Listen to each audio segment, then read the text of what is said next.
مقام في الذرى صعب المنال، بلوغ رقيه شبه المحال، رافع دون رفعته الثريا، ودون بهائه بدر الكمال. مقام في الذرى صعب المنال، بلوغ رقيه شبه المحال، رفيع دون رفعته الثريا، ودون بهائه بدر الكمال. له آل النبي الغر نالوا، فآل المصطفى أكرم بآله، ميامين عمالقة عظام، بدين محمد بالغ المعالي. الحمد لله رب العالمين، والصلاة والسلام على رسوله محمد وعلى آله وأصحابه ومن تبعهم بإحسان إلى يوم الدين. قال الله تبارك وتعالى في القرآن العظيم: فأعوذ بالله من الشيطان الرجيم. محمد رسول الله والذين معه أشداء على الكفار رحماء بينهم تراهم ركعا سجدا يبتغون فضلا من الله ورضوانا. صدق الله العظیم. خدمت همه بینندگان عزیز و گرامی علاقمندان برنامه الگوهای هدایت، السلام علیکم و رحمت الله تعالی و برکاته. در جلسه گذشته پیرامون شرایط و ویژگی هایی که سیدنا عمر نسبت به والیان خود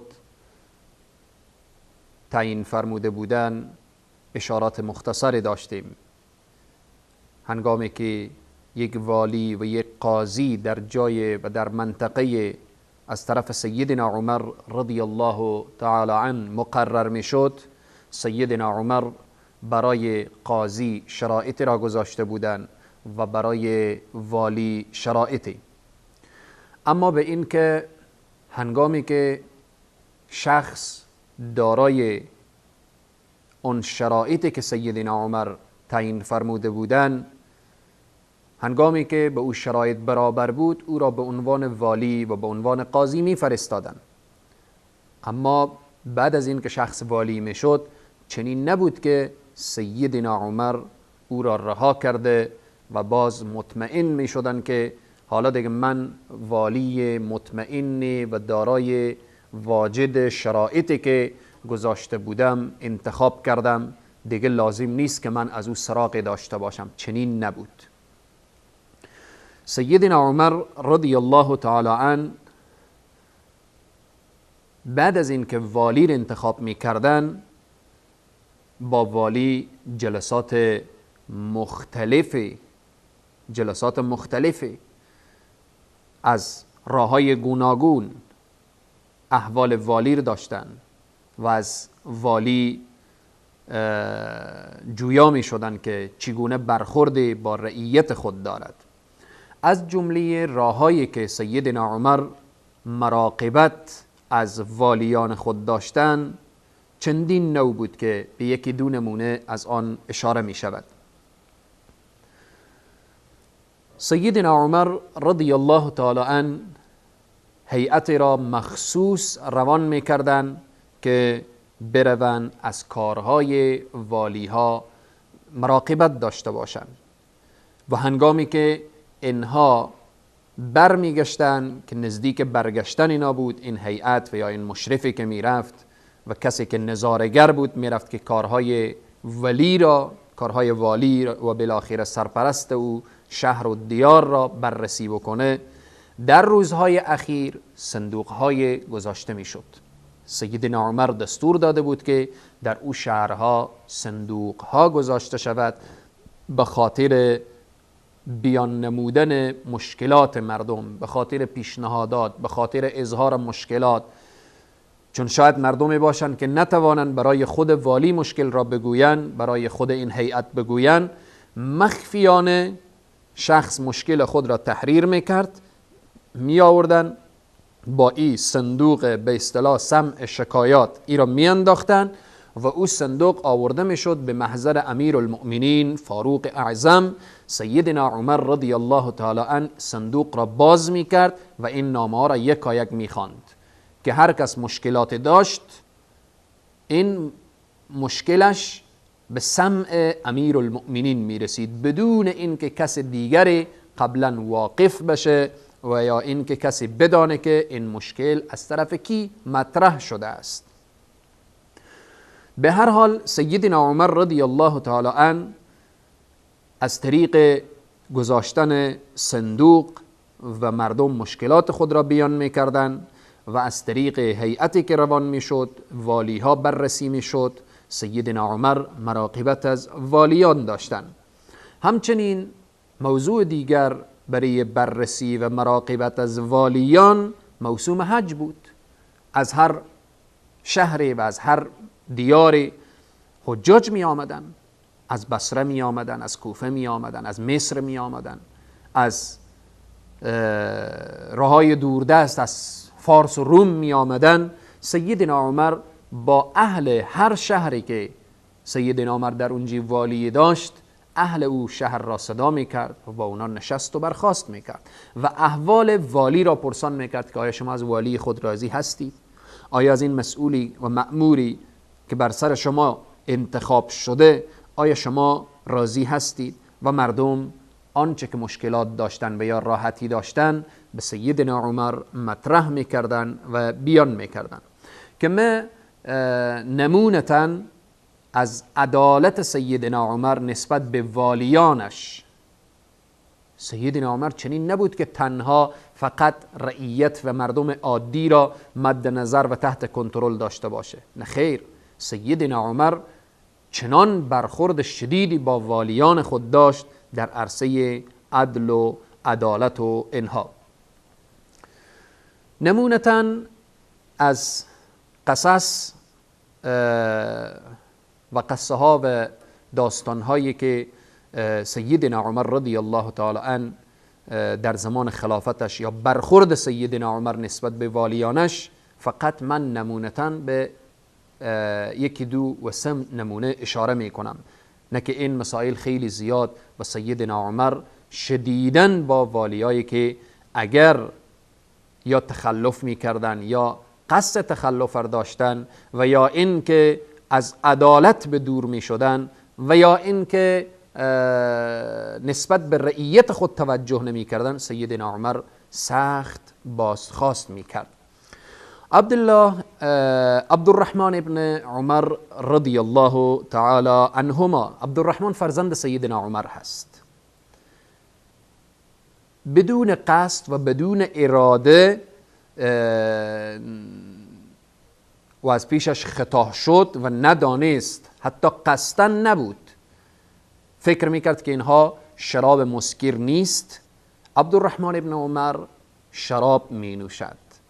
وقتی که والی شهر خبر میشه، عمرو ابن عاص که عبدالرحمن ابن عمر در کنار عمرو ابن عاص زندگی میکرد، عمرو ابن عاص وقتی که خبر میشه که عبدالرحمن ابن عمر شراب نوشیده و حالا لازمه که بالایش حد جاری بشه، عمرو ابن عاص از فکری که پیش خود داشت که مبادا اگر من این حد را علنی جاری بکنم نسبت مردم به این بره که فرزند خلیفه هم شراب نوشیده، فرزند خلیفه هم شراب می نوشه و در این راستا عمرو ابن عاص با اجتهادی که پیش خود داشت، نه این که عمرو ابن عاص هم در اینجا طرفداری از حضرت عمر کرده باشه و بالاخره اینجا جنبه روابطی مد نظر داشته باشه، نه خیر، چنین نبود. فقط به خاطری که مردم نسبت به سیدنا عمر گمان بد نداشته باشند، عبدالرحمن ابن عمر را آورد به خانه خود، حد را جاری کرد بالایش. وقتی که عمرو ابن عاص مخفیانه حد در بر عبدالرحمن ابن عمر جاری ساخت، بعد از چند روزی خبر به سیدنا عمر رضی الله تعالی عنه رسید. سیدنا عمر وقتی که این حرف را شنید نامه نوشت به عمرو ابن عاص بسیار شدیدن و بعد سیدنا عمر گفت نمیدانی ای ابن عاص، نمیدانی که من در اجرای حدود الهی پروای هیچ کس را ندارم؟ فرزند هر کس که میخواهد باشد، فرزند عمر هست، فرزند هر کس که هست، باید در ملأ عام حد جاری میشد. حد را بالایش جاری کن در ملأ عام. و اینجی سیدنا عمر رضی الله تعالی عنه حتی رحم به فرزند خود هم نمیکنه در مقابل حدود الهی، در مقابل فرمان الهی. وقتی فرمان الهی را میبینه، دستور الله سبحانه و تعالی را میبینه، وقتی فرزندش تخلف میکنه، سیدنا عمر نمیپوشه حرفر. نکته اینجاست که سیدنا عمر میگه نمیدانی که من در اجرای حدود الهی پروای هیچ کس را ندارم؟ عمرو ابن عاص به لرزه میفته. و اینه که سیدنا عمر رضی الله تعالی عنه، اینجا یک نکته اشاره میکنم، شاید که باز بعضی از بهانه جویان و بعضی از مغریزین و بعضی از دشمنان صحابه از این داستان ها سوء استفاده کنن که فرزند عمر شراب می نوشید. ما بارها و بارها گفتیم که صحابه معصوم نبودن، معصوم نیستن، صحابه گناه کردن، صحابه بالآخره خطا کردن، از صحابه اشتباه سر زد، ولی خوشا به حال چنین اشخاصی که با خطایشان، با اشتباهشان، با بالآخره حتی که دوچار اشتباه و لغزش و اینها هم شدن، الله سبحانه و تعالی گفت ولقد عفا الله عنهم. الله سبحانه و تعالی اینا را عفو کرد. الله سبحانه و تعالی از فوق آسمان ها گفت رضی الله عنهم و رضوا عنه. خیلی مهمه، خیلی مهمه برای انسانهای فتنه انگیز، برای انسانهای بدبخت و شقی که میگن صحابه چون و چرا دارن نسبت به صحابه. ما بارها و بارها این موضوع گفتیم، دیدگاه اهل سنت و جماعت، صحابه معصوم نبودن، صحابه انسان بودن، بشر بودن، معصوم هم نبودن که بگیم اینا هیچ گناه نمی کردن، خطا نمی کردن. صحابه خطا کردن، لغزش کردن، حتی دوچار گناه و معصیت شدن. از این نعمت بهترتر چی باشه که با همه خطاها و لغزشها، با همه اونها الله سبحانه و تعالی اونها را عفو کرد. حتی برای پیامبر خود میگه نسبت به صحابه‌ای که دوچار اشتباه و خطا شدن در احد، حتی که خداوند اونا رو بخشید، و پیامبر خود هم میگه فاعف عنهم واستغفر لهم، اینها را ببخش، به اینها مرزش بخوا. ولقد عفا الله عنهم، آیه قبل میگه الله اینها را بخشیده. و شاورهم فی الامر، اینها را مشوره کن. آیه بعدی میگه لقد رضی الله عن المؤمنین اذ یبایعونک تحت الشجره، در سوره فتح. ادامه آیه در سوره توبه والسابقون الاولون من المهاجرین والانصار والذین اتبعوهم باحسان رضی الله عنهم ورضوا عنه. الله اکبر، الله اکبر. سیدنا عمر رضی الله تعالی عنه، حرف ما اینجاست. این نکات که اشاره کردم به خاطر انسانهای فتنه جوی که باز دست و انگشت انتقاد دراز میکنه که ببینید فرزند امیرالمؤمنینشان شراب نوشیده، خطااً شراب نوشیده، ولو که قصداً هم شراب می نوشید، حد شرعی بالایش جاری شده، حدود الهی جاری شد و پدرش هم به او رحم نکرد. و باز هم الله سبحانه و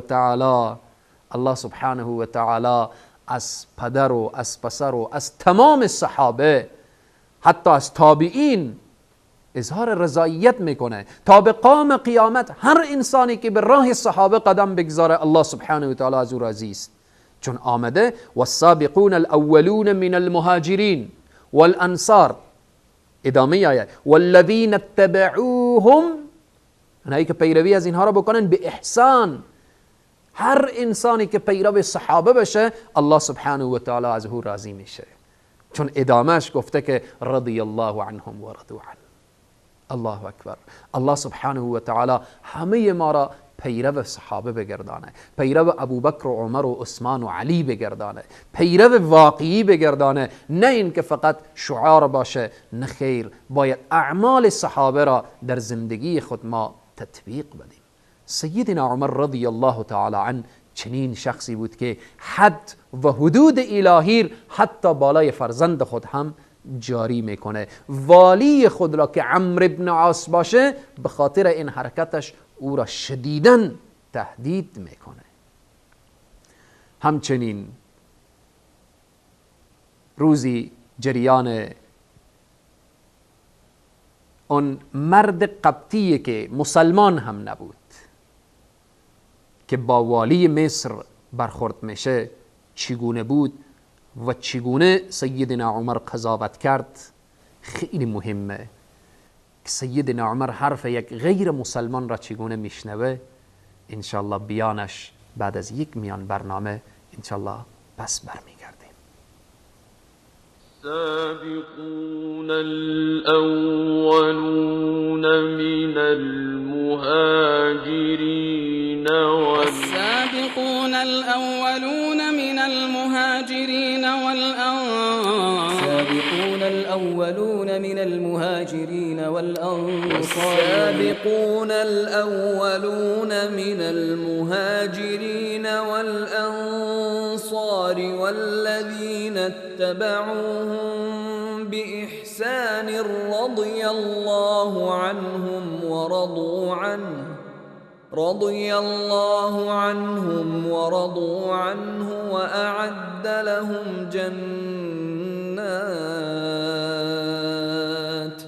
وأعد لهم جنات تجري تحتها الأنهار خالدين فيها أبدا ذلك الفوز العظيم. الله از پیشگامان نخستین که همان مهاجرین و انصارند و کسانی که به نیکی از آنان پیروی نمایند راضی است و آنان نیز از الله خوشنودند و الله برایشان باغ‌هایی آماده کرده که از فرودست آن جوی بارها جاری است و جاودانه در آن خواهند ماند و این رستگاری بزرگ است. خدمت همه عزیزان مجددا السلام علیکم و رحمت الله تعالی و برکاته. مراقبت سیدنا عمر رضی الله تعالی عنه نسبت به والیان و نسبت به کار و امور والیان. روزی فرزند والی مصر کیست؟ سیدنا عمرو بن عاص رضی الله تعالی عنه. فرزند عمرو بن عاص در یکی از مسابقات اسب دوانی یک مرد قبطی غیر مسلمان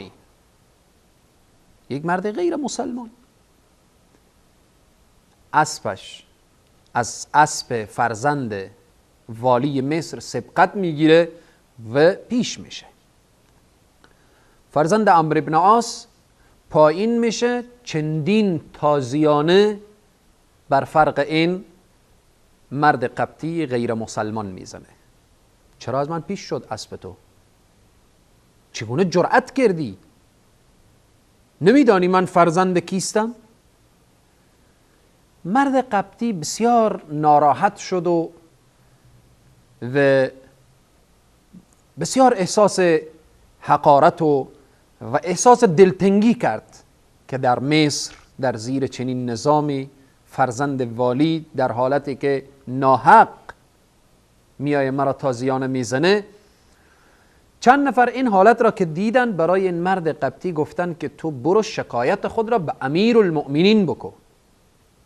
مرد قبطی میگه که والی امیر المؤمنین شما که در مصر هست، فرزندش که با من چنین بکنه. خود امیرالمؤمنین گفتن نه خیر، شکایت خود را به امیرالمؤمنین برسان، ندای مظلومین را او میشنوه، دست ظالم را از سر مظلوم او کوتاه میکنه، او همیشه دست افتادگان را میگیره.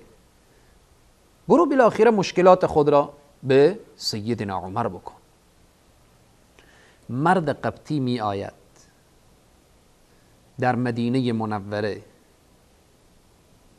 می آید در مدینه منوره سراغ میکنه کجاست امیرالمؤمنین، کجاست فاروق اعظم، کجاست این کسی که به ندای مظلومین لبیک میگه. خبر به سیدنا عمر میدن که یک مرد قبطی غیر مسلمان آمده شما را سراغ میکنه. سیدنا عمر میگه او را بیاورید. او را میآورن نزد امیرالمؤمنین سیدنا عمر. سیدنا عمر پرسان میکنه چی شده؟ چی میخواهید؟ جواب میده که یا عمر، من در مصر با فرزند والی شما، فرزند عمرو ابن عاص، مسابقه داشتیم. من از او سبقت گرفتم و او پایین شد، مرا چندین تازیانه زد در حضور عامه مردم. من آمدم شکایت خود را به شما کردم. سیدنا عمر میگه بمان در مدینه منوره. ببین ای مسلمان، برخورد فاروق اعظم را، عدالت سیدنا عمر را. لا اله الا الله، سبحان الله، سبحان الله. سیدنا عمر این مرد قبطی را، غیر مسلمان را در مدینه منوره با عزت و احترام نگه می‌دارند و میفرستند به دنبال عمرو ابن عاص و فرزندش. در نامه می‌نویسه که عاص ابن عاص، عاصی ابن عاص، یا در بعضی اقوال میاره که می‌نویسه سیدنا عمر با این شدت که ابن عاص، تو به همراه فرزندت در مدینه حاضر میشی. عمرو ابن عاص با فرزند خود می آید در مدینه منوره. سیدنا عمر تازیانه را میدن به دست این مرد قبطی غیر مسلمان که بزن این فرزند ابن عاص را، فرزند عمرو را بزن، عمرو ابن عاص را. وقتی که این مرد قبطی فرزند والی مصر یعنی فرزند عمرو ابن عاص را میزنه، بعد سیدنا عمر چی میگه؟ میدانی؟ سبحان الله. سیدنا عمر میگه بزن پدرش را، عمرو ابن عاص را بزن. صحابه همه تکان میخورن. عمرو ابن عاص والی مصر، صحابه بزرگ. مرد قبطی دست نگه میداره، میگه نه یا امیرالمؤمنین، این مرا زده، فرزندش مرا زده، من فقط کسی که مرا زده من او را میزنم. سیدنا عمر میگه پدرش را بزن، که ای به خاطری که از نام پدر استفاده کرده، از نام پدر استفاده کرده. و اون مرد قبطی میگه نه یا امیرالمؤمنین، من نمیزنم پدرش را. سیدنا عمر میگه والله قسم که اگر پدرش را هم میزدی برای تو اجازه میدادم. بعد این جمله زیبا و این جمله‌ای که از 1400 سال تا به امروز بر سر زبانها میچرخد، قول سیدنا عمر برای عمرو ابن عاص که میگه متى استعبدتم الناس وقد ولدته امهاتهم احرارا. از چی وقت این مردمان را شما به بردگی و به غلامی و به اینها گرفته اید، در حالتی که مادرانشان اینها را آزاد به دنیا آوردند؟ ببینید سخن امیر المؤمنین فاروق اعظم را. اونجا بود که سیدنا عمر به عمرو بن عاص گفت دیگه حالا در مدینه بمان، دیگه حق نداری ولایت، حق نداری امارت، حق نداری برید سر کار، اینجا بمان. سیدنا عمر رضی الله تعالی عنه چنین مراقبت نسبت به والیان خود و چنین توجهی نسبت به والیان خود و چنین عدالتی داشت که اجازه نمیداد که یک مسلمان غیر مسلمان را هم به ناحق بزنه، به ناحق بکوبه، به ناحق به آبرویش دست درازی کنه. ای مسلمان، لحظه فکر کن چگونه عدالتی بوده. آیا امروز سراغ داری؟ آیا امروز در دنیا از چنین عدالت امت اسلامی برخوردار هست؟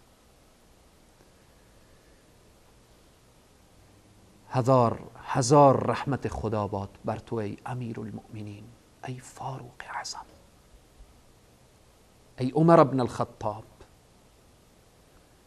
آن همه خداجویی تو، زهد و تقوا و پرهیزگاری تو، آن همه عدل و عدالت تو دنیا را آرام کرده بود که ما در تاریخ اسلام بعد از سیدنا عمر رضی الله تعالی عنه دیگه ما دنیا را چنین امن و عدالت و مثل زمان سیدنا عمر ندیدیم. والی بصره گفتیم که نمونتاً اشاراتی میکنیم. والی بصره کیست؟ ابو موسی اشعری. ابو موسی اشعری رضی الله تعالی عنه وقتی که غنایم آمد و در بین غنایم تقسیم میشد، مرد سرباز زد که حق من اینقدر نیست، بیشتر هست، کمتر هست، و بالاخره با گفتگویی که با ابو موسی اشعری کرد، ابو موسی اشعری 20 ضربه تازیانه بر سر این مرد را زد و سر این مرد را تراشید. این شخص چه کار کرد؟ این شخصی که 20 تازیانه از دست ابو موسی اشعری والی بصره بود خورد، موهای خود را گرفته و آمد نزد امیر المؤمنین فاروق اعظم. یا امیر المؤمنین، والی ما مرا چنین زده و سرم را تراشیده، من آمدم شکایت خود را با شما بکنم.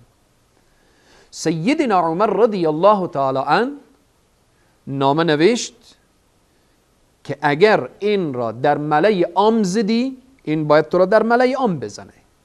اگر این را در جای مخفی زدی، در هر جا، خلاصه این باید همان 20 ضربه و 20 تازیانه برای تو اجرا کنه یا این که تو را ببخشه. این فرمان سیدنا عمر بود. سیدنا عمر وقتی نامه را فرستاد به ابو موسی اشعری، ابو موسی اشعری سبحان الله سر تا پا صحابه تسلیم حکم میدانستند که سیدنا عمر آنچه حکم میکنه حکمش از کتاب الله و سنت رسول الله صلی الله علیه و سلم هست. ابو موسی اشعری به جان و دل پذیرفت و مردم را جمع کرد و تازیانه را داد به دست این مرد، گفت حالا اجرا بکن و حق خود را از من بگیر.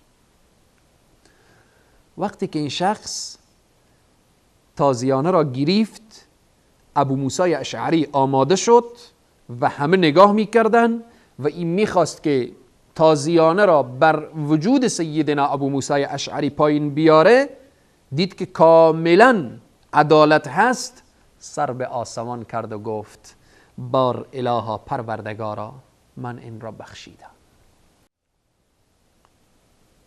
من فقط میخواستم این را معلوم کنم و بدانم که آیا حرف ما هم در این نظام و حکومت شنیده میشه.